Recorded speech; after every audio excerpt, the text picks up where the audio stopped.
అరటి ఆకుల్లో పాలిఫెనాల్స్ అనే శక్తివంతమైన సహజ యాంటీ ఆక్సిడెంట్లు పుష్కలంగా ఉంటాయి. విటమిన్ ఏ, సి వంటి ముఖ్యమైన పోషకాలు కూడా ఉంటాయి. ఈ ఆకుపై వేడి ఆహారాన్ని ఉంచినప్పుడు ఈ పాలిఫెనాల్స్లోని కొన్ని ఆహారానికి బదిలీ అవుతాయి. తద్వారా మీరు తినే ఆహారం యొక్క పోషక విలువ, రోగనిరోధక శక్తి పెరుగుతుంది. అరటి ఆకుకు సహజంగానే తేలికపాటి ప్రత్యేకమైన మట్టి రుచి ఉంటుంది. ఈ ఆకుపై వేడి పదార్థాలు వడ్డించినప్పుడు ఆకులోని సువాసన, రుచి ఆహారంలోకి చేరి దాని రుచిని మరింత పెంచుతుంది. అరటాకుల్లోని పాలిఫెనాల్స్ జీర్ణ ఎంజైమ్ల ఉత్పత్తిని పెంచడంలో సహాయపడతాయి.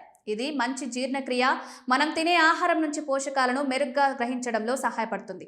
ఆరోగ్యకరమైన జీర్ణ వ్యవస్థ మొత్తం ఆరోగ్యానికి కీలకం. ప్లాస్టిక్, థర్మకోల్ లేదా ఇతర రసాయనాలతో తయారు చేయబడిన డిస్పోజబుల్ ప్లేట్లను ఉపయోగించినప్పుడు వేడి ఆహారం కారణంగా హానికరమైన రసాయనాలు ఆహారంలో చేరే అవకాశం ఉంటుంది. కానీ అరటాకులు పూర్తిగా విషపూరితం కావు. ఇది క్యాన్సర్ వంటి దీర్ఘకాలిక వ్యాధుల ప్రమాదాన్ని తగ్గిస్తుంది. అరటాకులపై ఆహారం తీసుకోవడం వల్ల ఆహారానికి ఒక సాంప్రదాయ ఆకర్షణ లభిస్తుంది.